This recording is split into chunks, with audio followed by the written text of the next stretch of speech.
Well, I'm gonna go ahead and start with the presentation, just so we can get that out of the way. Go through your board. My name's Noah Harper. No worries, no with you guys. I'm a housing planner or consulting firm that's working with the town of Wakefield. Working on this since back in October. So here's the product. About 8 months working with. Excuse me? Hello? I can't really hear you. Can you get a little closer to the mic? Yeah, I'm on a Zoom call, on a Zoom. Thank you. Is that something I can fix can't that? move it yet. I think this is it. Oh. Oh, just whoa. it. It's. You can try and see if that's more helpful. I don't know if that's, oh no, that's the camera cover. We have another one that looks like this in the other. I can also project and try to talk a little bit louder if that's helpful. Yeah, that's much better. Thank you. Yeah, I'm gonna turn my face a little bit this way so it catches up. Anyway, my name's Noah. My colleague Flavio is here as well. I'm gonna help out with you. And we are planners and have been working on this today. Also with our housing production plan advisory committee, been working with a whole host of folks, and also Sam Elliott, the town planner, guiding us through this process. Agenda, I want to talk to you guys a little bit about housing in Wakefield, talk through the draft golden strategy, what are all these boards we're seeing here, how your input is going to be incorporated into the housing plan, and then what the next steps are. As I mentioned, we've been working on this for a while, since actually back in August behind the scenes. So a lot of it has been data analysis, spreadsheets and charts and all that good stuff. And we launched a survey back in the holiday season as well, and to get some feedback then. And thus far here, we're near the tail end of phase 3 engagement and drafting, which is basically writing up all the things that we learned and then working with our advisory committee to make sure that it lines up with the lived experience in Wakefield. It's really important to us. And the goal is by the end of May 25 to have a final plan. Basically, a housing production plan needs to be adopted by the select board or the town council in you guys' case and the planning board. So that's where it goes, and then it gets sent to the state and they'll look at it and give it the stamp of approval. But why are we really here? It's because housing is such an important and crucial element of all of our lives, and it's a real problem these days. We have a lack of stable housing in Metro Boston, and there's some really good regional planning reports that talk about how it's not just in Wakefield or maybe different cities and towns, it's happening all over here. What that means is people are having trouble being able to build roots in places, being able to really stay in a community. Because there is a shortage of housing that's appropriate for different incomes and household needs. Housing too is an economic development strategy. It's also a way to boost your tax revenue without having to raise property taxes. And it means that businesses feel like they can find employees, also make decisions on where they locate based on whether housing is appropriate. Interesting thing in Boston, Metro Boston, is so many people want to work here and live here. We have so many great companies and higher educational institutions, but housing is so expensive. It's causing so many people to say, maybe I'm not going to be able to move to an opportunity. That's something that relatively only recently in the United States has been a big concern. It used to be you move somewhere for opportunities. And now in so many big cities like our big expensive regions, you have to have second thoughts. Massachusetts is actually losing population, at least of folks that are like from Massachusetts. We're gaining it slightly due to people migrating here from other countries. But in terms of like domestic migration, we've had like a negative loss over the past few years. People are leaving because affordability is such a huge concern. And I think just the last point here is that housing can be a way to unlock more affordability, but also accessibility. New housing often is step-free, is built according to newer codes and accessibility, like the Massachusetts Architectural Access Board regulations, which say you have to have a unit where a wheelchair can people can get without having to go up steps. And so there's some opportunities here too, maybe like shifting from a scarcity mindset of how housing can unlock more stable community, more economic growth, more affordability and accessibility. So I did some interviews for this project way back in the fall and spoke to someone who had bought a home here for about $200K back in 1990. And I wanted to ask you guys, how much do you think a typical home in Wakefield goes for now? Feel free to shout it out. I think you guys are right on the money, 855, 500.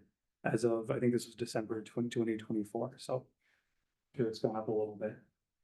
I talked about the charts and graphs part of the plan. We looked at a lot of data. So this is end of 2024 figures, so for the whole year. So that 855 is actually more recent to now. So it's already crept up a little bit. Condos are much cheaper, and a median two bed is $2,700 a month, which is a heck of a lot when you think about how much people are making.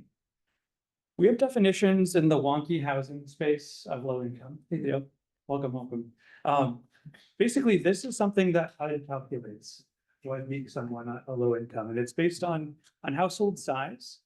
And I think this is really interesting because actually April 1st, the 2025 figures came out, and this number right here, 148, is the median family income in Metro Boston. So half of the families make less, half of the families make more. It actually went up to 160 just a couple weeks ago. So it's like the incomes keep crawling up and up and up, and that means that more and more people. Well, there's more people making income, but there's a lot of people whose incomes haven't risen, and they're getting left further and further behind. And all of those different households there would qualify for some form of affordable housing. It comes in all shapes and sizes. So did some community engagement, as I mentioned. We did surveys, interviews. These are just a few quotes taken out of what is the heart of the matter for housing in Wakefield to you? Price, availability, and accessibility. Not enough lower cost starter home options and options for seniors. Heard that time and time again. Also this one, balancing affordability and increasing the number of units while not destroying older housing and neighborhood streetscapes. So that's been a big theme of our engagement as well. And so we've been using a lot of the things that we've seen both in the data and also from the community engagement to inform the draft goals and strategies that I'm going to talk about in just one second. But first, just want to give a little more background. What is a housing plan? It's a state document. It's a state planning document that essentially has all these parts: housing needs, which is spreadsheets on housing development constraints. So it's looking at things like your zoning, your sewer, your traffic. What are the constraints to building housing in the town? Local capacity, or what are your assets? Who are the organizations? What are the government boards and commissions? Who are some of the more regional folks that are able to help out? And then the reason we're here tonight, goals and strategies. How can Wakefield work on tackling some of these housing challenges that we've identified in the housing needs assessment and development constraints? Once this is done, as I mentioned, it gets wrapped up, approved by the town council and the planning board, and then sent to the state. They will give it a stamp if they like it. They almost always do. What that means is you guys get something called, well, you don't get safe harbor from 40B developments. Those are developments if you're under 10% on your subsidized housing inventory. I'm going to throw out some jargon here. If you're under 10%, then developers can sue and get a comprehensive permit. The idea with the housing plan is it's Wakefield saying, hey, we actually thought about housing production, and we asked the community, we came together and said, here's where we want to see housing. Here's how we want to build it. So then as those projects come together, it gives you a little more leeway to say, well, we'd like to see affordable housing. We'd like to see development, but perhaps not right in this place, not in the shape and size. There's also some number parts of that too. You need to build a certain amount of affordable homes every year to get that safe harbor. And the housing plan doesn't automatically give it to you. But it's give you a little more leeway and some wiggle room. The biggest thing, of course, if you're really trying to not have too many 40Bs, is to be over 10%. So more than 10% of your year-round housing units listed as affordable or counted on the SHI, which you guys are super duper close to. I just wanted to say, as I mentioned, housing affordability crisis, not just happening in Boston, not just happening in Metro Boston, not just happening in Wakefield. The state's been doing a lot of really interesting plans thinking about this from that perspective. So we'll just, instead of at the municipal level, what are the things that all of the different communities can work on? And if you're really interested in this stuff like I am, I'd recommend Greater Boston's Housing Report Card, the State Housing Plan, and most interestingly, at least to me, was the Unlocking Housing Production Report. So those are really interesting, and let me know if you'd like links to them to read more. I'm just going to talk super briefly about the goals and strategies, because that's what is on these boards in this room right now. We have 6 goals, and number 1 is going right back to that subsidized housing inventory idea of Wakefield achieving and maintaining 10%. A big piece of that is also making sure you have a housing production plan that's in compliance. Wakefield has been expired. This is a 5-year plan, so we want to make sure every 5 years you're teeing up the next one, so it never lapses. And so part of this plan is saying, okay, who 4 years from now is going to be responsible for making sure we're getting the next HPP together, getting it updated. I wanted to talk a little bit about how parts of that, getting your subsidized housing inventory up to 10% is collaboration and thinking about where should we have affordable housing? What could it look like? Really love this example over from Acton. It's accessible and senior focused housing, very new development, very near place, 31 units, and was funded in part by their version of their affordable housing trust. And you guys have an affordable housing trust. So there's some really cool, great local examples of other communities doing stuff to get to that 10%. And be thoughtful about design and where they put it, and a housing plan is a big part of it. Goal number 2, promoting a range of housing options that meet the needs of extremely low, very low, low, and middle income households. So I showed you guys that income bracket earlier. Those are the extremely low and low income. And we also want to make sure we think about middle income households who are squeezed, particularly when you don't qualify for affordable housing, but you don't make it time to buy a home or pay for rent either. So how can Wakefield think about housing for those folks too? And one idea we have right now is working with mass development. That's a state economic development arm, I believe, quasi private public entity that could help do community engagement and planning for redeveloping the herd school. So it wouldn't be saying, let's go and redevelop it tomorrow, but let's have our own planning process and ask folks about it. That's just one idea. The idea here is that none of these strategies are set in stone. None of them are, we're saying they're definitely going to be in the plan. We want to hear you guys' feedback. We want to see those sticky notes, want to say, hey, I don't like this idea, I want to change it. Really want to take your input and make sure this is a plan that Wakefield feels proud of and it came from you guys. Just another example of over in Newton senior housing preservation too. So thinking about, are there any existing affordable housing developments in Wakefield that could use some time, love, and care, some investments? This was over in Newton. They used a variety of funds. You guys don't have CPA, that's the Community Preservation Act, but there is access to home and community development block grants. That's through HUD, and I'm forgetting off the top of my head exactly who would be responsible for that in Wakefield, but there is money available, and there can be planning processes to be thoughtful about the affordable housing you guys have. You're very close to 10%. You do have affordable senior housing right now, and being thoughtful about, is it accessible, or are there upgrades that are needed. Another just example, this is over in Medford. They use some of their home funds to help first-time home buyers, to give subsidies for those down payments if you're income qualifying. And that's a way to help people have access to home ownership, to build equity. Really interesting, something that Wakefield could look into too. All right, goal number 3, addressing the housing needs of residents with disabilities and seniors. Considering zoning for things like this is over in Concord. It is a small cottage court development that I just love the design of it. It's very community oriented. It's super walkable. And the idea is adding more housing, but maybe not making it super urban or apartment side. What are some middle ground ideas for different communities where people can see each other and still feel like they have their own space, have gardens? And there's some ideas here, like maybe adjusting your zoning to allow something like this for age-friendly development on your lots that are non-conforming. That means they don't line up with the zoning code, and so it's really hard to build something now.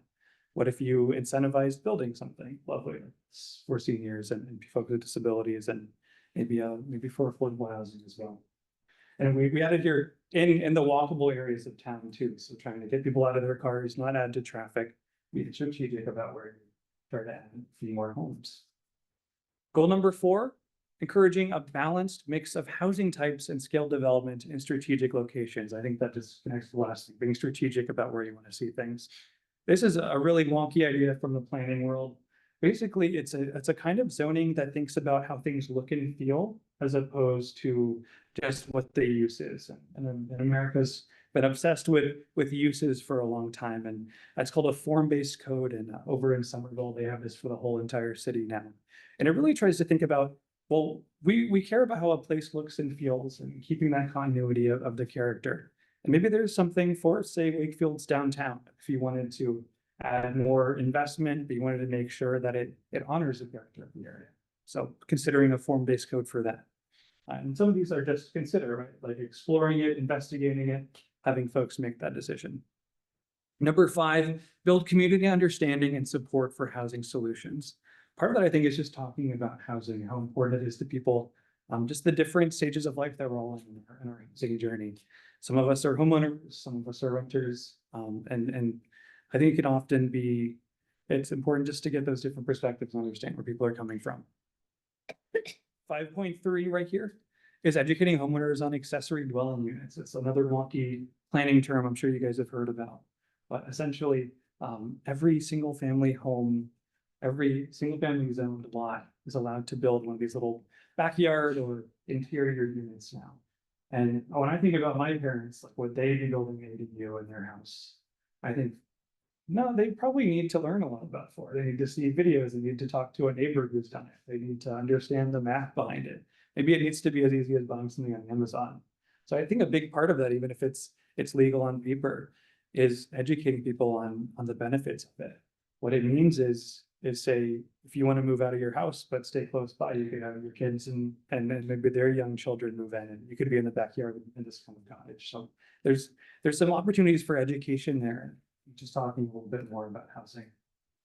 And last but not least, coordination among town boards and partners. So part of this goes back to making sure there's a updated and ready to go housing plan 4 years from now before this one expires.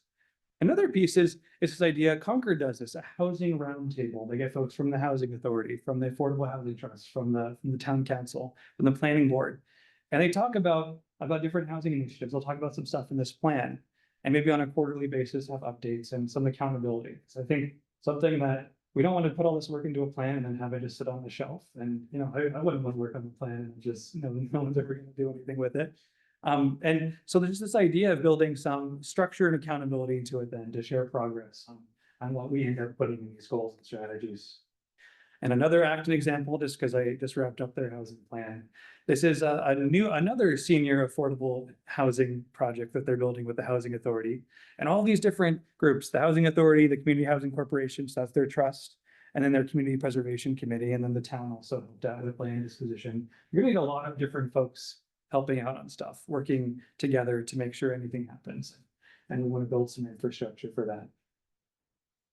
So risk of going on for too long, I want to walk you guys through the activity and should go for it. Big idea, circulate through the stations around the room. This board right here, if you didn't get a chance to read it, it's just as what's going on with the housing plan, most stuff that I just said, but if you want to read it again. Then sort of starting over here, I'll move this table out of the way and going that way, counterclockwise. You'll read through those goals and strategies. There's some things that I talked about, there's some things that I didn't talk about. Use pens to put tick marks over here where those thumbs up and thumbs down things are to say, what's your temperature? How do you feel about the strategy? And then for more substantive comments, take a sticky note and pop it into there underneath it. And we have some catch-all ones too to basically say, are there things that didn't appear at all on the board that you guys would like to see? We really want to get feedback tonight. And then, yeah, in a little bit of 45 minutes or so, we might have some of our committee members come up and share what they learned from some of their conversations. Because a big part of it is getting some stuff on these boards, but also having good conversations and hearing from you guys who are here to talk about it.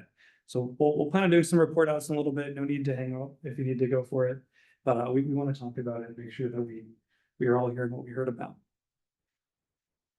Next steps, we're going to incorporate your feedback into a revised goals and strategies. So what you're seeing on the boards is not the final part, and it's going to get revised again. And we're going to discuss it at our next committee meeting as that goes into the housing production plan.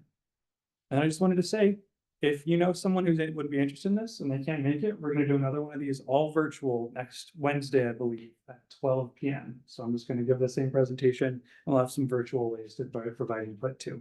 So for folks that are busy or have kids, could be helpful. Then we're going to meet to revise the plan. We're going to make sure we get all of that input synthesized when planning in mid-May to present to the town council and select board and get that plan finalized. And also for our virtual attendees, so not for you guys, but I'm gonna leave this QR code up on the screen so you can scan it with your phone and basically get a virtual version of all these boards in the room.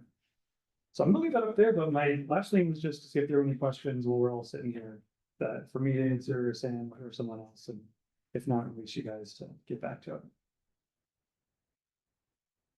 Okay.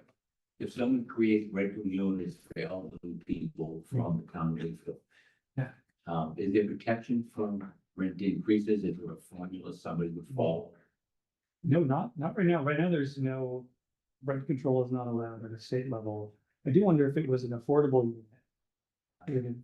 Well, when you mentioned affordable Yeah. rental units for seniors, Yeah, to target the seniors.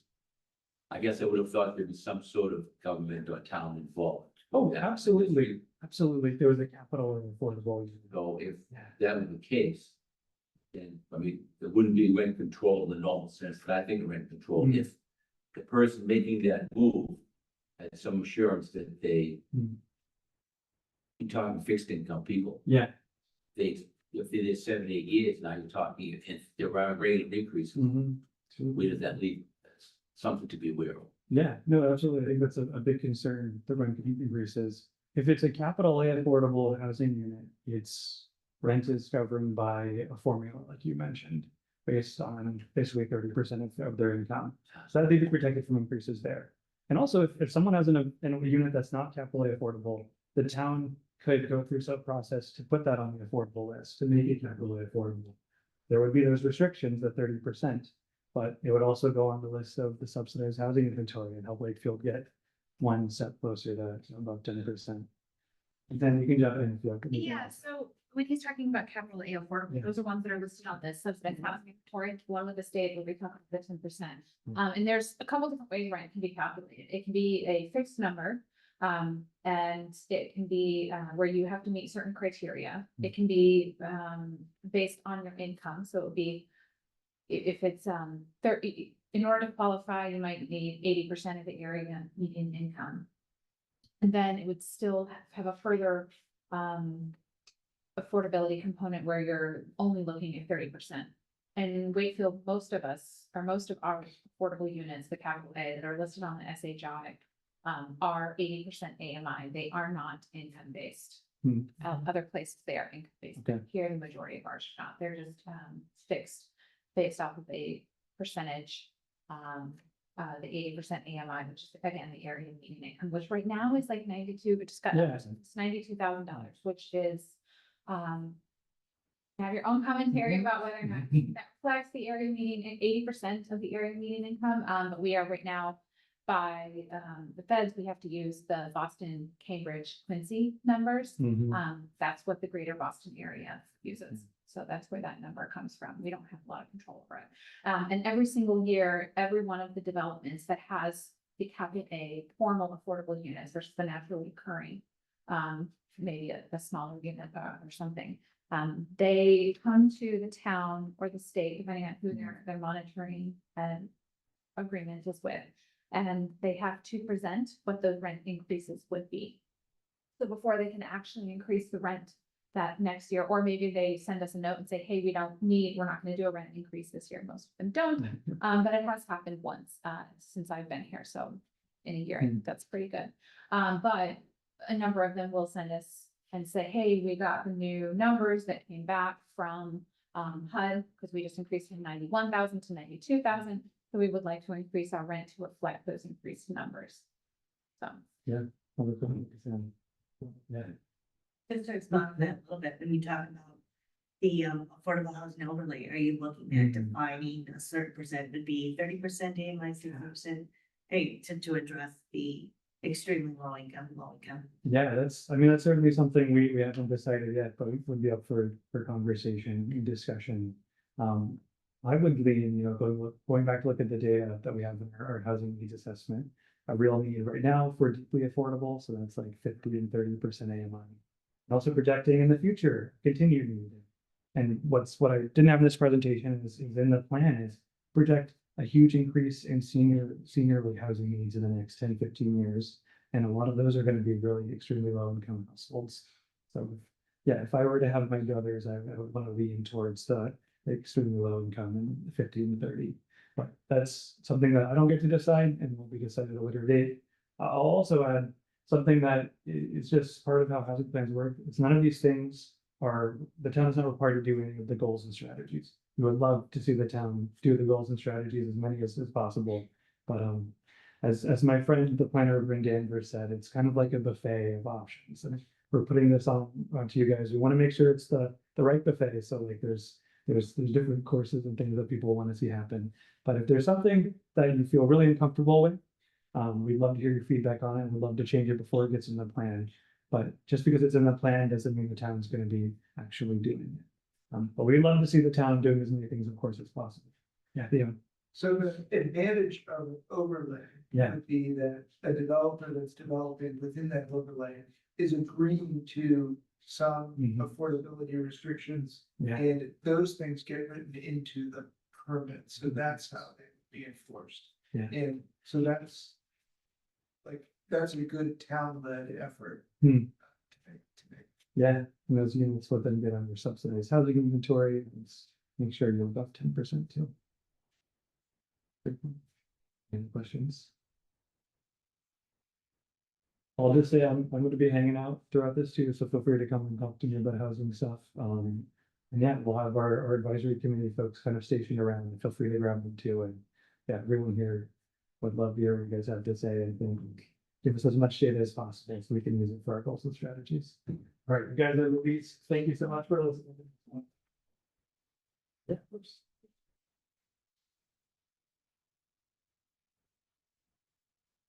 Yeah, yeah, sure, Bailey. No, I came from.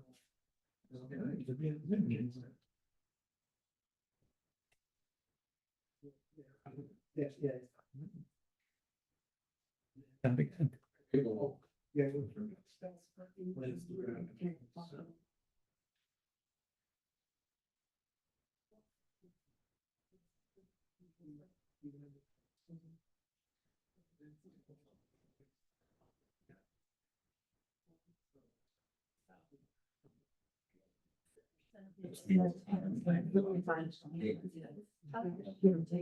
Yeah.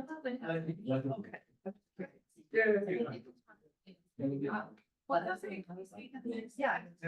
Yeah, yeah. But he would be like, okay, I'll go. Yeah.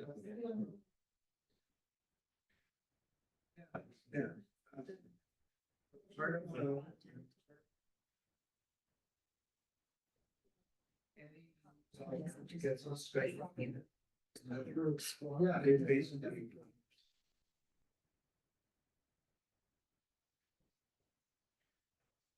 That's the two reasons to get to that. So like, the first to the top.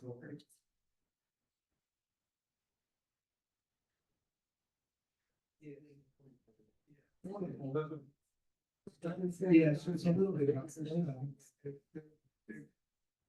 Thank you. I think that.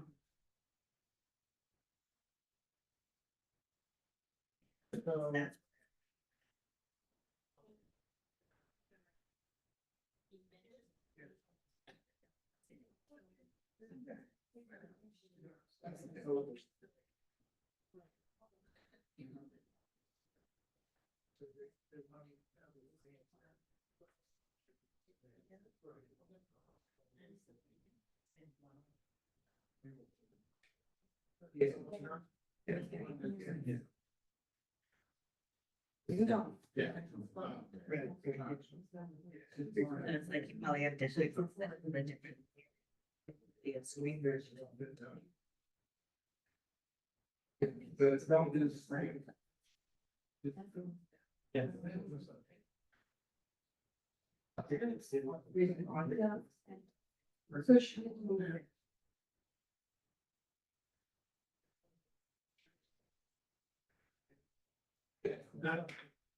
Yeah.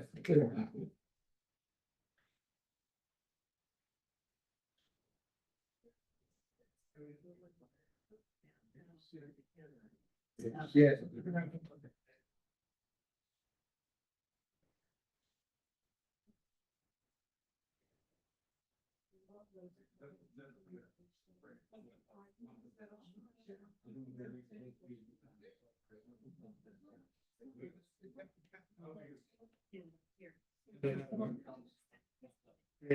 Yeah.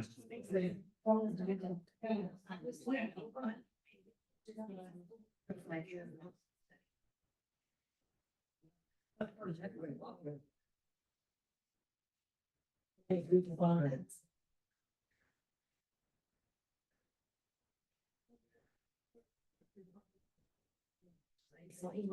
And semantic. It's maybe a little early. I think it's still sort of.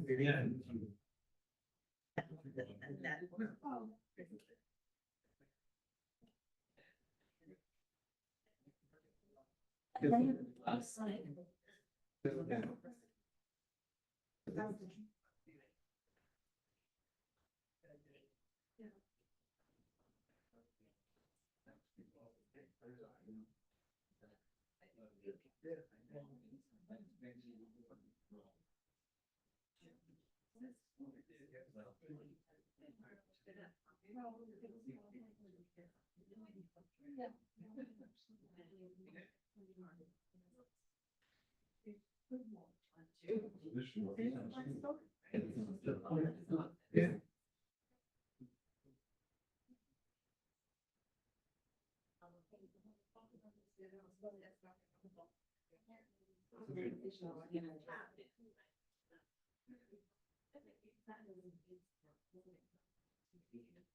It's interesting.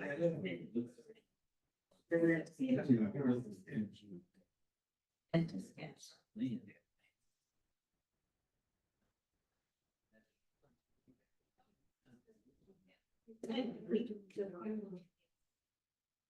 Just you have to sit on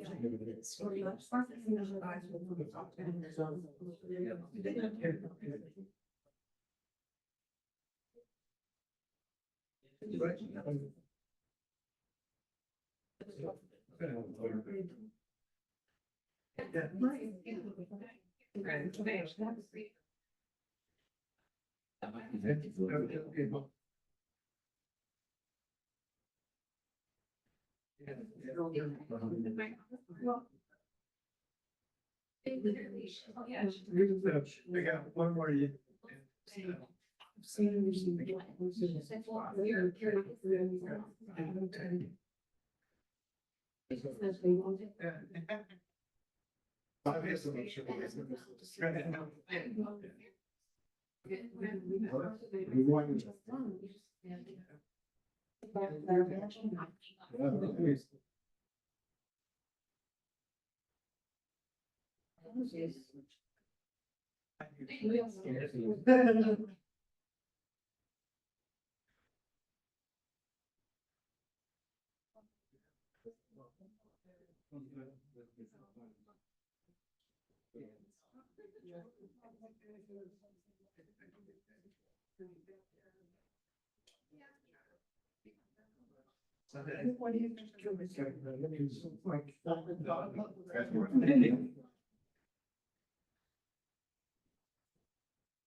But this is my number one reason why I want to get involved. Yeah.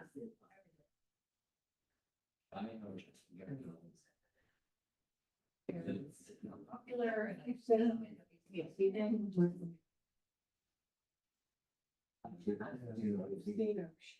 And so we have a little. How fast it can be used.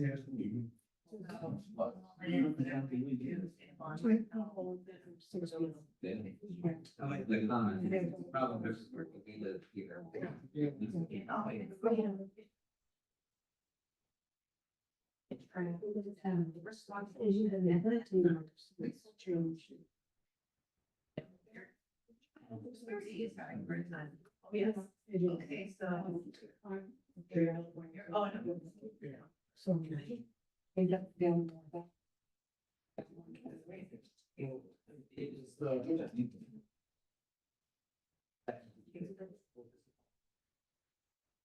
Yeah, that's what, yeah. Yeah.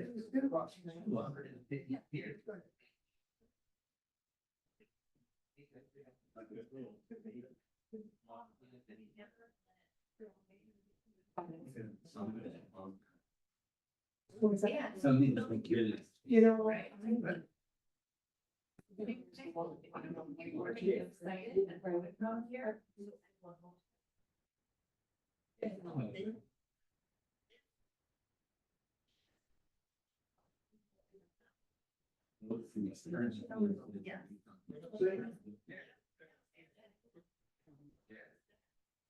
Yeah. Yeah, it's in the plan. It's.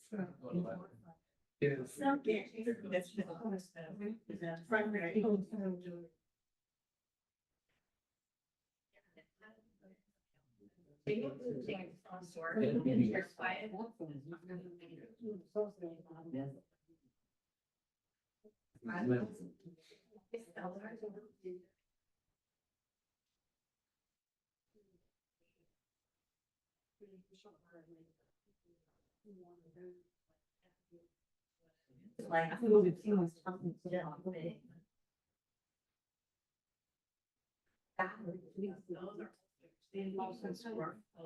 something. Right, so.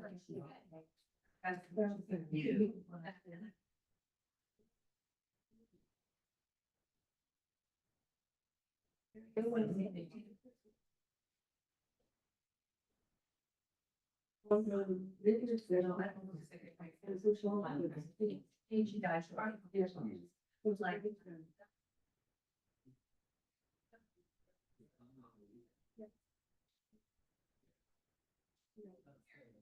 Where do you, what is that?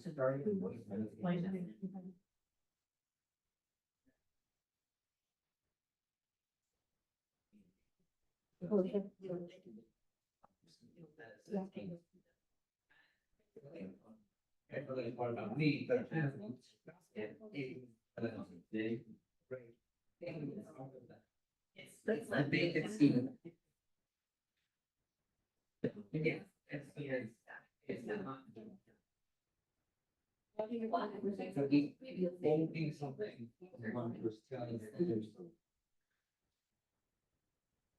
Moving around. If I take a change that, Yeah.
Yeah.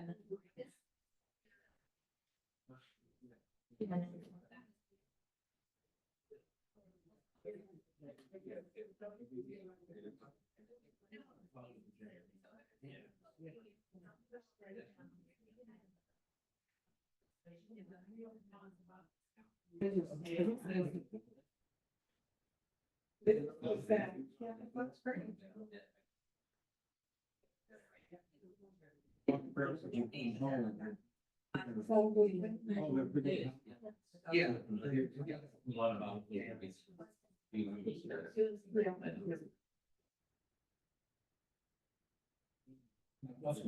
Very good speech. That's what. Yeah. Very.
In the.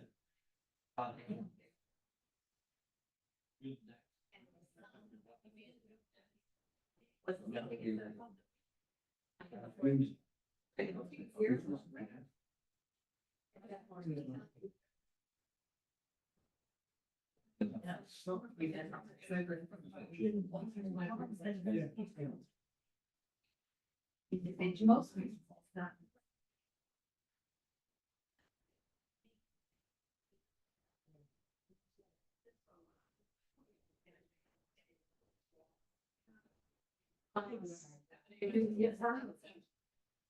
And then.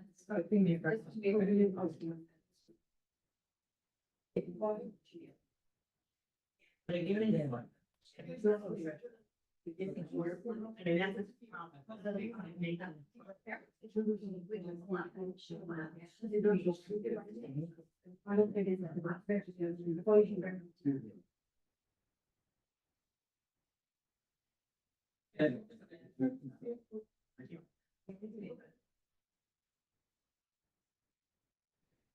Yeah, I think that's the.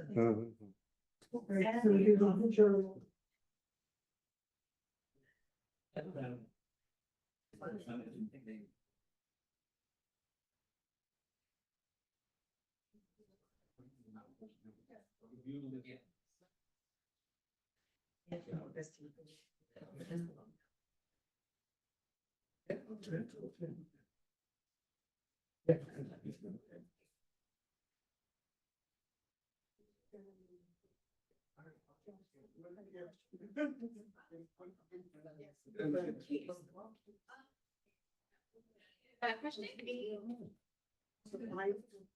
If you want to be part too, so that would be more. Clean up and to keep informed with.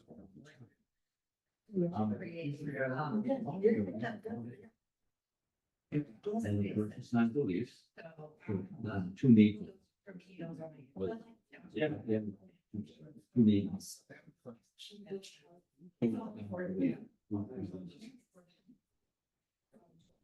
The track.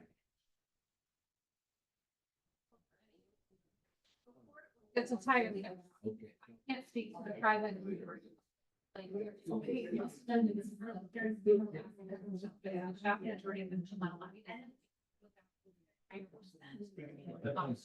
Bring another fifty thousand. We'll do neighborhood. The whole of the building.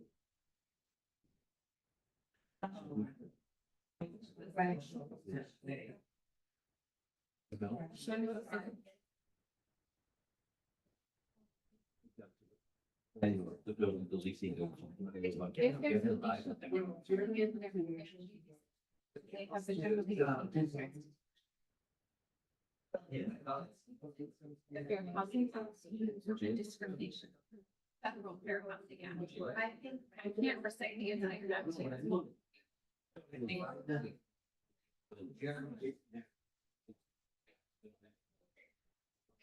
Keep it on there.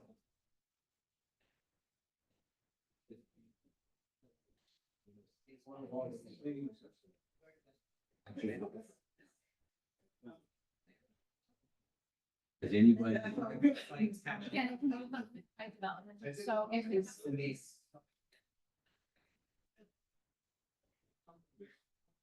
That you're allowed somebody to take away for extra. That's not something regulated.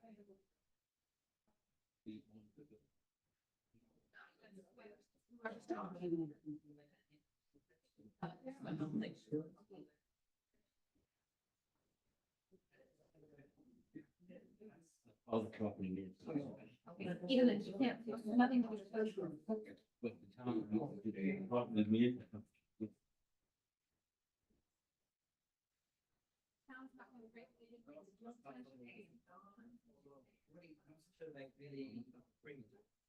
We're not so. Yeah. That's adding 1%. They're trying. So. Or somebody's dating somebody and they have a record girlfriend. Moving in. I understand it, but technically don't even consider you're staying there for months, like 5 days, that's a month or something. Again, every single thing we're in laws directly addressing. So I would want to get, just find out, like, about the building. Find out. I'll get something. Then how they do it. In the morning. What is your concern? Like, no, what you're asking in the question.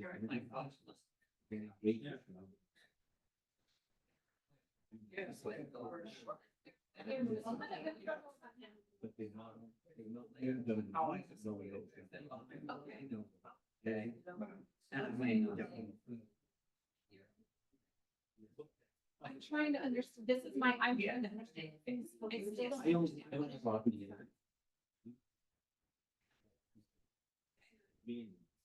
Okay.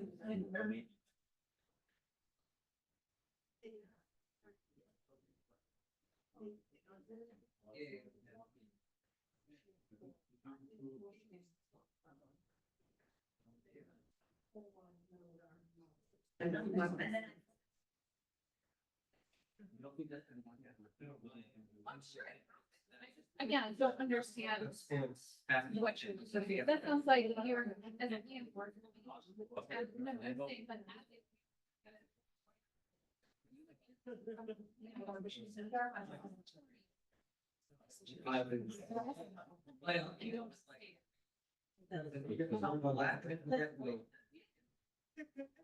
Every single house is right now, and we're never.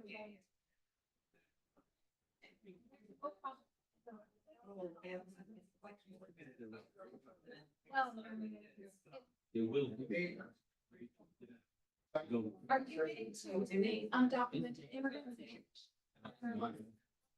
That's, again, it's not something that like we are reviewing and to be questioned. Fair enough. So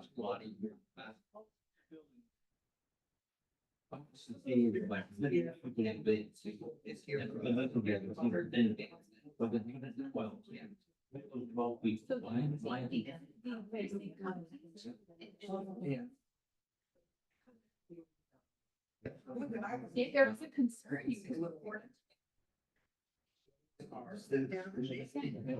You aware of this?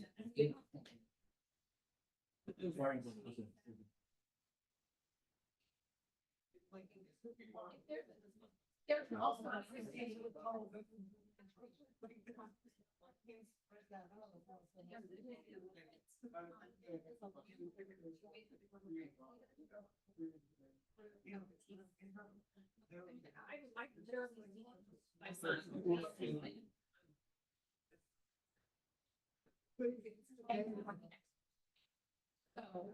I know that there are, again,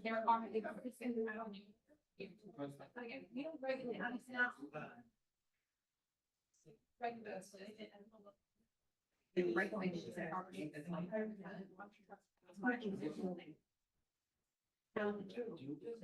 Gina, was it? I couldn't. Like they were just like, they go with us.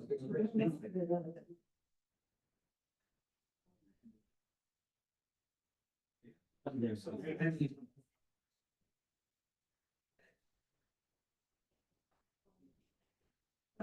Yeah.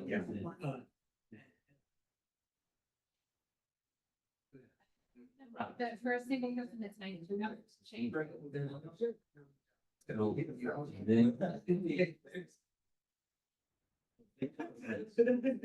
And that was again.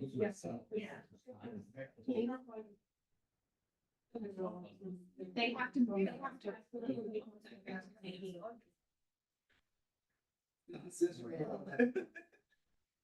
Eighty percent of single kid.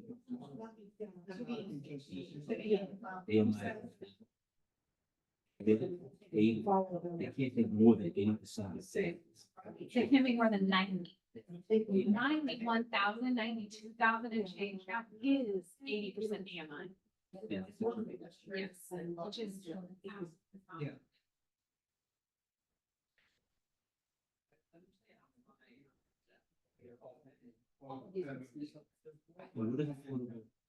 The public price, but I see on the any problem.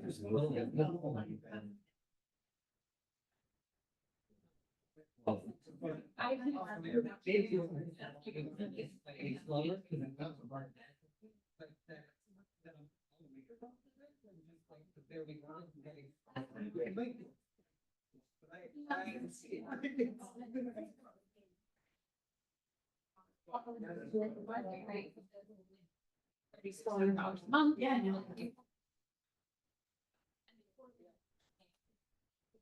So you. Yeah.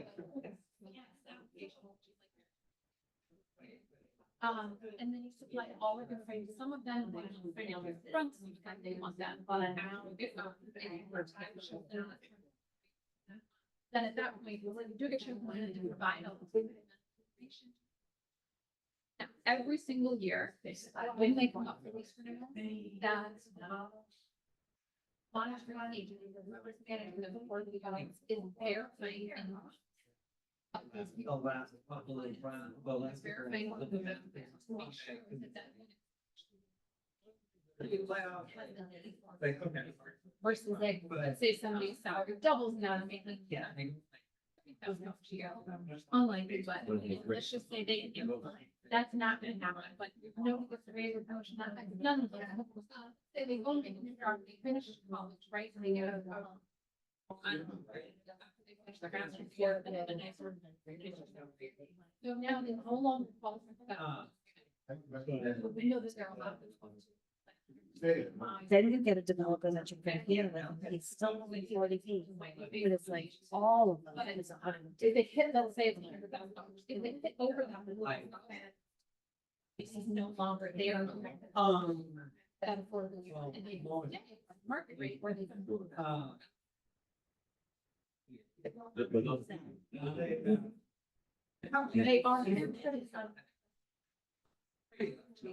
They are.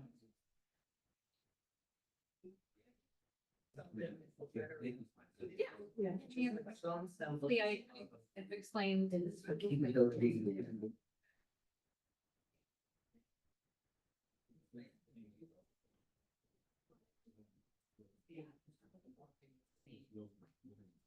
God bless them.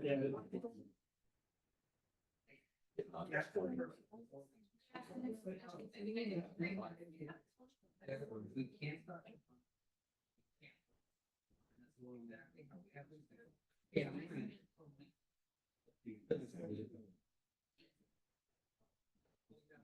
Like that.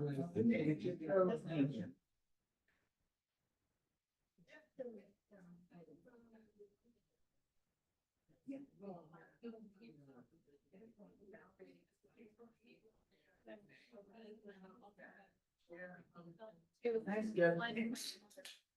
Boom gone. Yeah.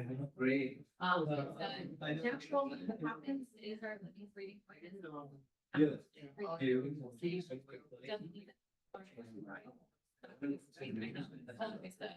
Those well, if you have any other questions.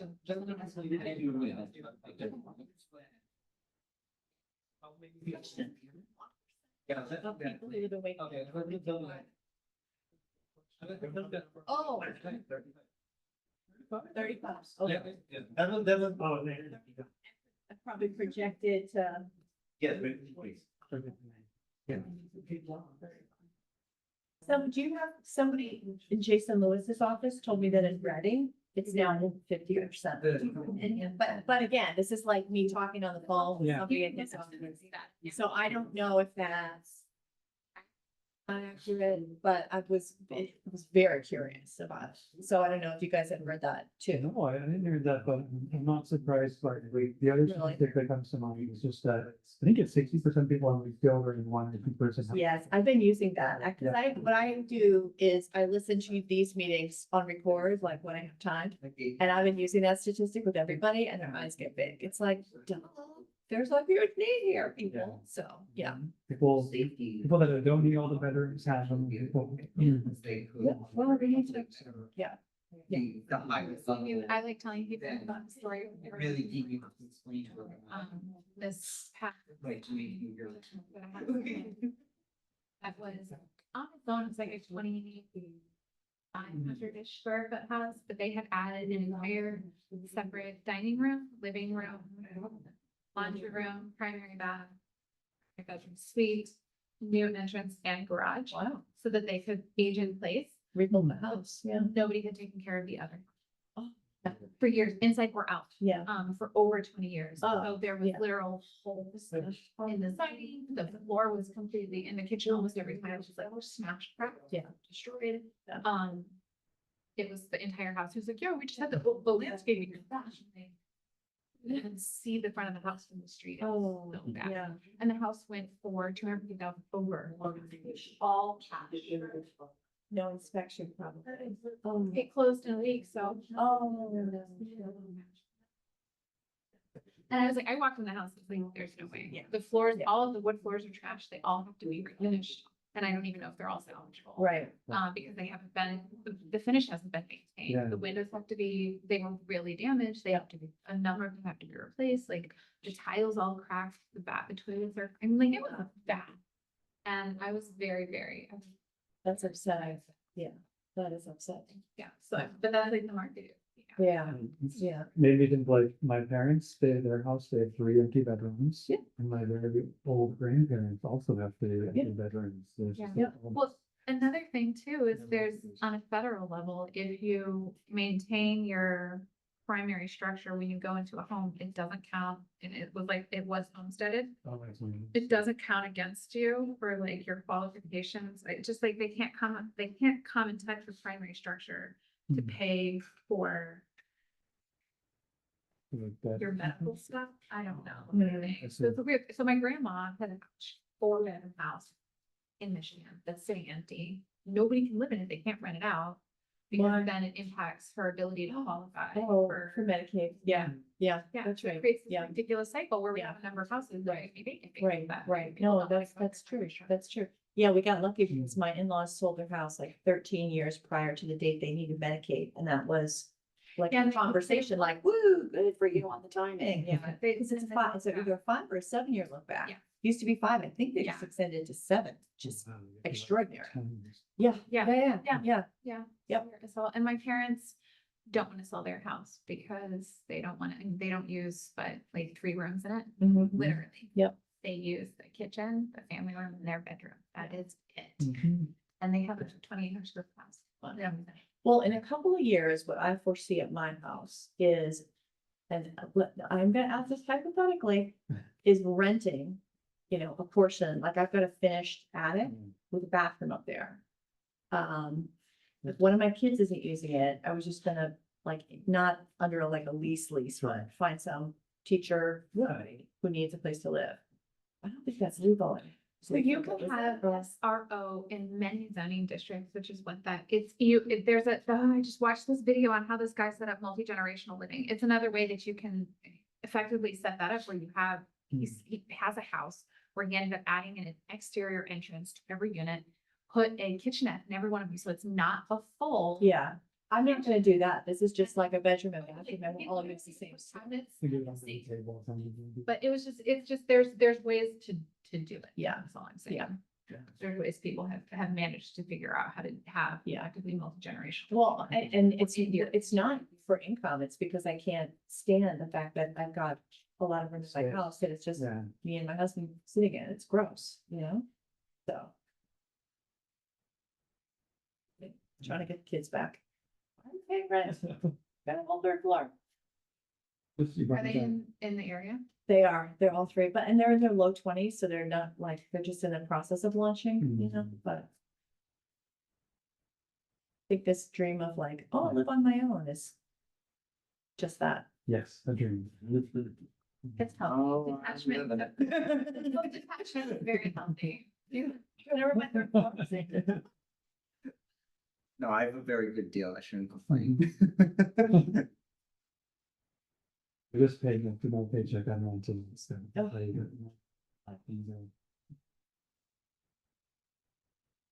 And we bought a Good times. I know, when I got out my parents' mortgage was like $400. Mine on my first house was $900. And she got her in this area though, In Florida, in Florida. like just to even process it. The first one here, my wife had was like 19. Just, you think it's like, it like seemed like a lot, but now it's like nothing. That house is triple. Yeah. She pays. in Well, 19 is cheaper than rent, so you just have to look at it that way. Yes, but if I had to rent, what would Whitney? so. But now, because interest rates are so high, it's actually cheaper to rent in most areas. You're not building equity. But that's not always a bad thing. I can have a whole big huge conversation with you. My friend manages properties, says it's not actually a bad thing because they're paying property taxes and insurance on a house. So technically, he has very weird math. Yeah. You deduct that from what you would be paying for this. That's more than it. Because the amount of money that you have to pay for an ownership after owning something is actually higher. Because you have to incorporate the monthly insurance. That you should never get back. Yeah, in short-term things, rental works out, but it's the long, if you're gonna live there for a long But you also don't term, have to have there's maintenance. another. You don't have maintenance. Do you know how much? Huh? Do you know how much a roof costs on a house? $25,000. Yeah. You have gutter cleaning, which is gonna run you thousands of dollars every year. You have, anything you want to touch in your house. I mean. Now I can also be people literally go not to have somebody come and touch plumbing because the cost of the service industry here in the Massachusetts area, because the cost of labor is so high, has dramatically increased. It's not just due to the COVID pricing components, but their salaries. More than most salaried people. So they actually are capable and able to command what it takes to live in these areas. We want to talk most of them. Should learn that for People who have trades, yes, they are people who own plumbing companies. I have a friend in Colorado who owns a plumbing company. That's all they own. And they ended up buying something. He bought a coffee shop for his wife. That's what he says. It's a long joke, but nonetheless. Here's a plumbing company with benefits. They just decided to stop working for someone. And now they just have a bunch of people that work for them. And he does nothing, literally nothing all day.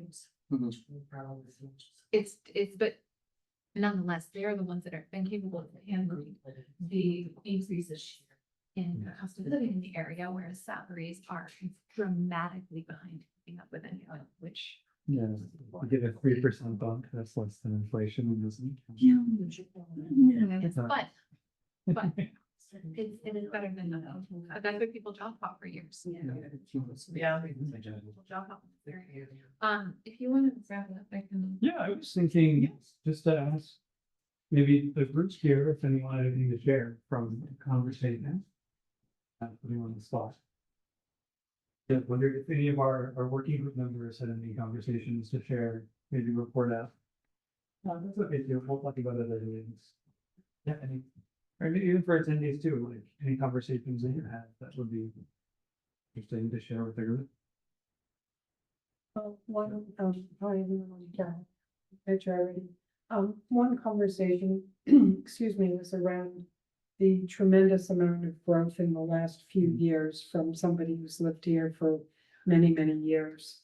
And I think we've talked about it on the housing production planning group, that not everyone wants to live in a vertical, on the fourth floor of the building. And so in support potentially of the cottages and some of those other options that people are talking about. And I was interested in one of the comments down there where somebody said, please educate people that density isn't bad. It is a word that was so interesting when I thought about it, how much of a negative connotation the word density has. That was my comment, and It's your comment. I know Jen. Yeah. And I know Jen has awesome videos on her LinkedIn account where she educates people by walking around neighborhoods. Yeah. And you point out this and I like that, and I like this, da, da, da, and then she maps it out and says, well, those 3 blocks we just walked, there's this square foot, da, da, da. This is the density we're talking about. So what does density look like? It can look like this, and it can look like that, and you probably want this that looks like the character of your neighborhood. Yeah. But that's the education, that's what Yeah. people need to know, and that's what ADUs are such a key to that, because. Yeah. It may be square footage that's already in the house, you're just doing some internal maneuvering. Yeah. Or it may be a small addition, but that's where the character, it really Yeah. becomes. Great, so foundational for education before you get to ADUs, just the whole concept of density, so thank you for that, it's a great comment.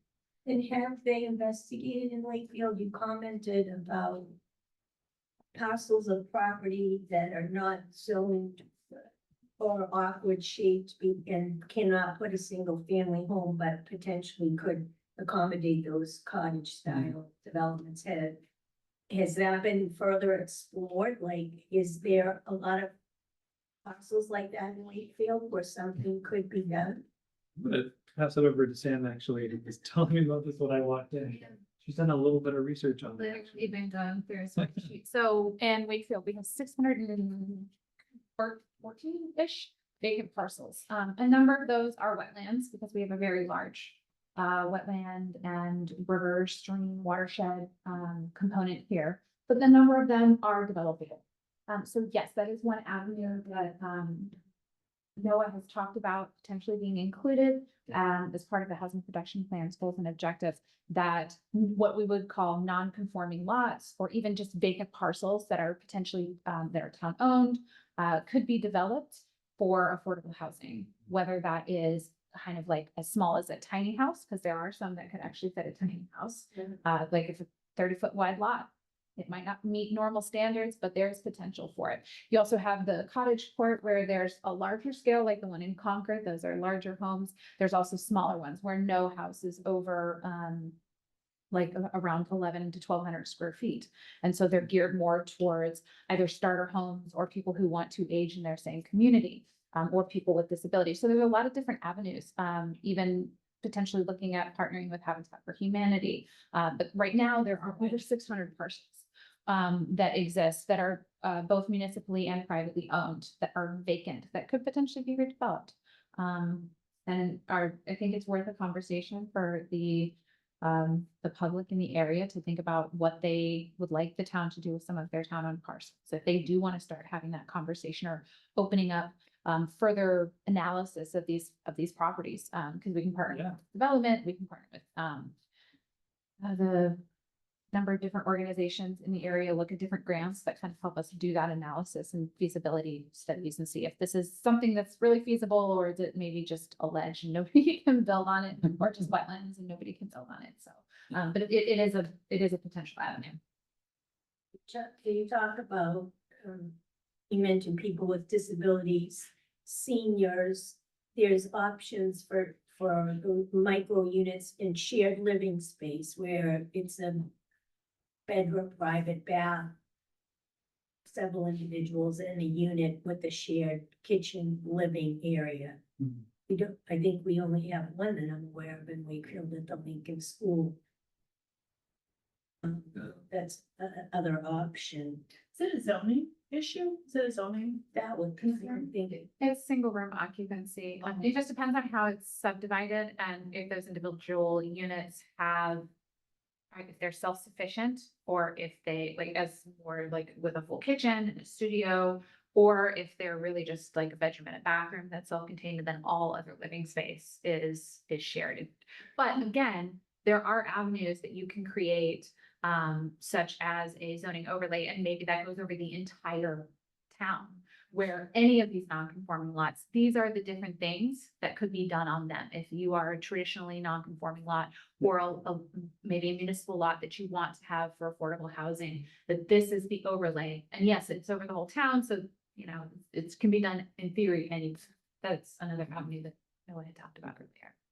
But would still need the review process of the town, so if you. Yeah, it would still, so any zoning change has to go through town meeting. So you would have to put together what the goals are of this particular overlay.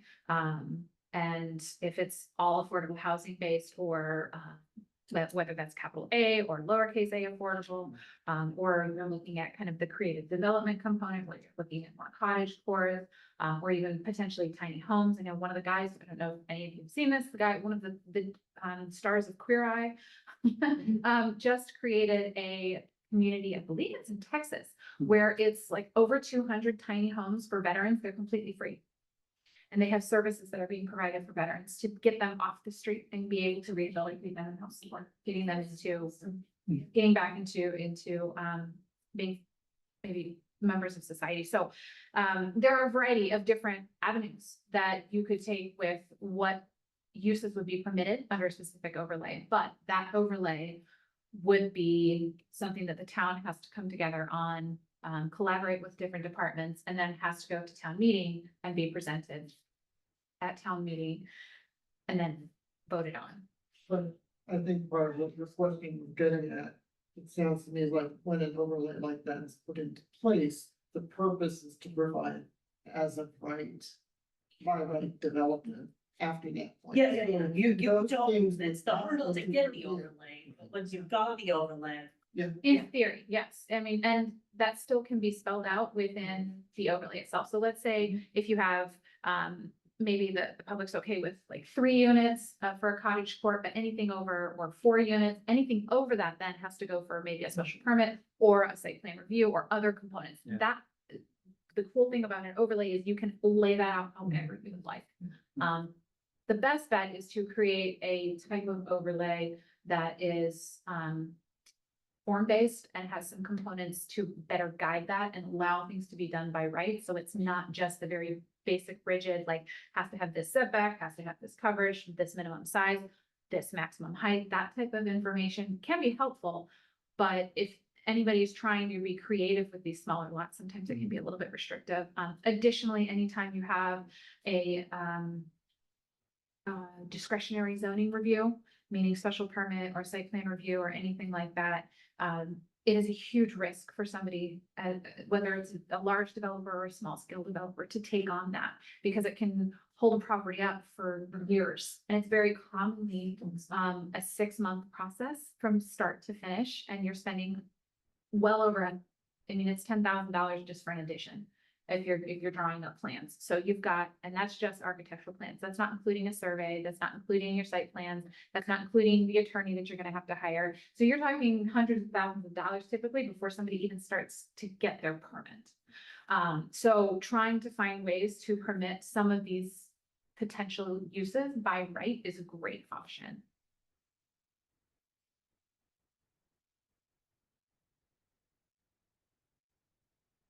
Going back to the comment about density not being bad, which I'm fully in agreement with, but I think there's You have maybe a couple touch points on transportation here. But I think one of the things that inevitably comes up when you're talking about density is concerns over traffic and parking or they're the gatekeeper obstacles in a lot of this kind of development. So I'm wondering if there's more that could be done educationally in the plan. I mean, Yeah. make sure that transportation is part of the thinking on the Yeah. housing. Well, so I think it fall under goal 4, doing a multimodal transportation plan. But also it's tied to that is the form-based mixed use zoning stuff and having transportation options, yes, but if we had more live, work, play, where people are in a walkable space, right? So that they don't have to get in their car to go the quarter mile down the street because you're able to get there in a safe, walkable way, then that's one less car that's out there all the time. Or needs to then find a way to park in another spot of town. When if you're close to everything, or you drive to one spot and then you can do your grocery shopping, the clothing store, the other thing, and they're all right next to each other, then you're only parking the one time. You don't need to keep driving to each different spot. So you're cutting down the number of trips people take, and that means the number of cars. So I think trying to explain that the point is not to just add a bunch of people and add a bunch of cars, but to add people with the intentionality of like reducing traffic in that we'd actually be allowing people other options to get around, to reduce trips, to reduce cars on the road at the same time. And it could be helpful. And my point is, I think that. Yeah. Yeah. Yeah. I mean. That figures cannot do that. Those are hard to come by. Yeah. Or the analysis of existing buildings downtown and says, look at all these buildings, Right. but guess what, 50% are empty. Or, I don't know what the number is, right? Yeah. Yeah. But it's, there's the opportunity and, for promoting density downtown where the train already stops where, I mean, The food store. yeah. Right. Yeah. Or, there's an opportunity with Wakefield, for example, a huge discussion for parking when that was first proposed and disputes about the assumption that number of spaces required for that development was lower than you would normally specify. Now we have a chance to check out, what is the utilization of that? Yeah, I'll just say like, my planning training is in transportation actually, so I've just had so many classes about how spurious a lot of that stuff is. Right. Feel very comfortable, talking about it. You get a reimbursed for parking spaces, they go on Black Friday and count how many cars in the parking lot. It's overbuilt at the wazoo. Yeah, I think education, lots of visuals, examples that really connect with people.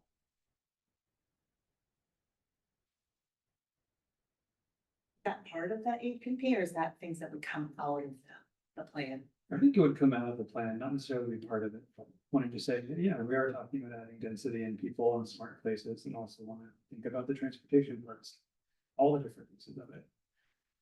Yeah, and we've got some transit, but there's need for more. I think Sam mentioned some sort of regional transit. Yeah, that's Idea. the town of Wakefield, and some of the surrounding communities have started conversations about looking at regional shuttles, which are effectively like a little mini bus that would help connect these areas, and whether that's there's a small mini bus that runs in each town, and then they have a couple of overlapping stops, or how that would get shaped is definitely down the line. It's very, very preliminary conversations, but there is an awareness that there needs to be some connectivity. And I think everybody knows at this point that unfortunately the MBTA buses are just not going to be able to meet that demand and those needs within our community, as well as we could be aware of at this point in time.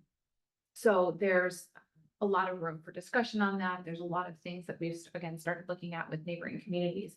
And it is something that you could potentially be adding in some capacity, further look into transit-oriented development or further connectivity to help support the additional potential development. They do go hand in hand. Hasn't it been decided already that that development at the head of the lake, they are going to provide transportation, some kind of transportation for downtown Wakefield, the shuttle, right? So there's been conversation about whether having one additional shuttle that's going from just the 200 Quantipout to the train station and back is helpful for the overall area. It would be more helpful for them to give seed money and help contribute to this regional shuttle, which could potentially go around the lake instead of just back and forth, and would potentially provide deeper connectivity. I don't have a direct answer for you yet, but yeah, it was part of some component of a shuttle was part of their original CBA. Well, also greater density allows for buses to be more effective. And like that was actual demand of people who would then use it like in certain places. And that those go hand in hand too. Chicken and egg. Yeah. There's typically a lot of demand for buses, but and connectivity through public transit. But the issue with public transit is it typically does not run on a frequent enough schedule, and the stops are not convenient enough for people to be able to ride it regularly. And so while many people say, well, if you build it, they will come, it's like, but also you have to recognize that, it all gets tied in together. I've heard that like the city's planning to make the trains here every half hour, like starting in Reading back and forth, which is pretty crazy. Being downtown in like 20 minutes, and I don't have to check the clock. Like it's like 2 hours. Yeah. And I like actively doing that with school. It's not right here, so that's exciting. Yeah, too. Well, if and when I get the turnaround approval in Reading. Yeah. To Reading. Yeah, I like that. Speaking more to kind of regional solutions, can one of you, and I'm not sure who, speak to the Suburban Home Consortium or North Suburban Home Consortium and what that does and, Yeah. how what does it speak to? Yeah, that was coming out of an interview I did. Spoke to Christina, who's over at the city of Malden, and kind of runs it. And all these towns, I think there's a few cities in there, pool their home funds together. And they have, and it's just, I think part of that regional idea of not having just different people stratified doing different things. And so they have more money to work on different projects, and it means that all the projects are going to be in Wakefield. But there's a way to, I think, get some more capacity to investigate. Because I'm not sure right now, like where Wakefield's home funds go, like how that's. I don't know if we're tied into them right now. Yeah. They also are eligible for additional grant funding, because of the way that they're structured, Yeah. which we are not right now, as much as I can remember. So it would potentially be another, resource for affordable housing grants as well. So is it an open consortium that Wakefield could? I'd have to Ask look, to be like- most of them are open, but they open at certain periods, like if they're renewing the contracts with a consultant or something like that. I don't know enough about that particular one to give a definitive answer on it right now, but happy to look into it if that's something that the public decides. Well, the advantage of joining that is that if you do get health funds, you are getting some form of deed restriction that really helps get to that capital work. Yeah. And so that's something. Okay, free.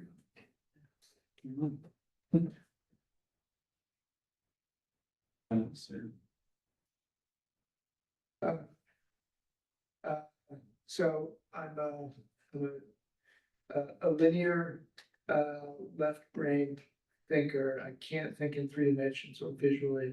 How do we talk about density? How do we talk about sort of good buildings, beautiful buildings, and then how do we because like that to me is like the holy grail, getting people fired up. Like you build something nice, you have to keep doing orders. That's a big question. If I can't go into my right brain and talk about how things look and feel. Yeah. I think there's also an economic development argument to it, and the most beautiful, interesting buildings to me usually come from people who like are from the place and care a lot about it and that investment. So I think part of that of local developers can go on to both are more likely to put time and care into it and hold their feet to the fire too, and say, where do you want your money to go? Do you want it to go out to some big multinational conglomerate like BlackRock it's investing, or you want it to be someone who lives here, putting that money back into it? Yeah, observe that that type of development becomes, it just tends to be much more aesthetically interesting too. And then you can't separate the two between someone who cares about the place and a local piece. So maybe there's a dollar and cents argument there. I don't know if that's quite enough for anyone. Well, no, it means I want right-brain people to help be visual and help. Yeah. Be. But no, yeah, that's helpful. Sure. There's also the pedestrian engagement component. I mean, when you have a development that is well thought out and engages the pedestrian, without creating large fences that, 6, 7, 8 foot fences on the wall where you have this visual wall where it's literally separating you. Also creates problems with safe streets if you want to get into that. But you have the engagement of the pedestrian. So it's not just a visual engagement. It's not just a, kind of community engagement, because you do feel tied to that community when you're walking past the storefront. Even if you never go in there, it still feels like your neighborhood. It still feels like your store. And that's part of it. It creates visual, so that visual stimulation as you're walking by. If typically a lot of people associate it also with nostalgia as you're walking around historic downtown centers. Additionally, it creates the economic component where you've got people who are able to work, live, eat, play, do anything and everything in theory that they could want to in an area if they have the proper services, if they're mixed use, if you're able to create connectivity with transit, you have all of that right in front of you. It creates a more vibrant town where people are not just buying houses to live there and have bedroom communities, but are also able to work there and live there and thrive there and have kids there and they stay there. And there have been people who lived in Wakefield for over 50 years. I think there's enough character. People are cognizant of that. But being able to build off of that for how people stay in the long run, with additional housing. I mean, if you want people at your grocery store, you have to have housing for them. Yeah. If you want somebody bagging your groceries, if you want somebody offering you a coffee, if you want people opening up businesses, not only does it need to be affordable, but they need to have that the shop has to be affordable for them to be able to open these businesses. But that you need space and vacant spaces. But you also need to have housing for these people to live, because the vast majority of people that are working these general service jobs that help you day-to-day function. Yeah. Are not able to live in these communities, which creates a whole other slew of issues and exacerbates the traffic. So really, if you have big concerns about that, those are a whole host of different ways to address it. The housing theory of everything. I think one of the most valid arguments when you're having a conversation with somebody is not really an argument. It's actually really crucial to understand what someone's concerns are. Yeah. What is it that you're looking for in the area? What is it that you individually need? And then kind of building off of that and helping them to see how this can address some of their concerns. There's a lot of people that talk about traffic. You can talk about how you can have connectivity with your feet versus with your car in an area, or with public transit if you're having the shuttle to provide additional connectivity. You have people who want to age in place and have cottage courts, and maybe they're tied with a shuttle, or maybe they're walkable to downtown or one of our neighborhood commercial corridors. So there's a whole host of different avenues. It's also better municipal financing with density, because if you are a single family home, you owe the money to replace the street in front of you and the water and sewer piping underneath that, like all of those services, like all of that frontage in front of you, you're gonna have to pay for when they need to be replaced every 30 years, whatever. But if you're an apartment building, that same frontage still exists, but now there's way more of you paying for that. Like it helps divide the costs of some of the more fixed assets, that it's more about the mileage of space that's being covered. And then, so that's, single family homes are the most expensive thing for your municipality to keep up costs for. Other things provide more money back than they cost in services. And so that's, the benefit of density would help improve your town finances, help lower your tax rates, things like that. I mean, like, I think it sounds like you're talking about the strong town sort of. Yeah. They call this like the American suburban experiment, like no other time in history have we expanded outwards so much. You look at all the old European cities, they're all tightly clustered, even all of our town centers, and there's an economic reason for it. may not be the most sustainable how we're doing things. But anyway, this is getting off track and you guys will deal with I'm it. running for a candidate for Good luck. I'm Stacey Collins, I'm running for town council. You know.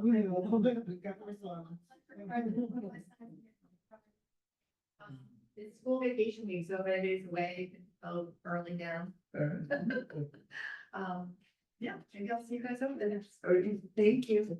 You're good to meet you. All right.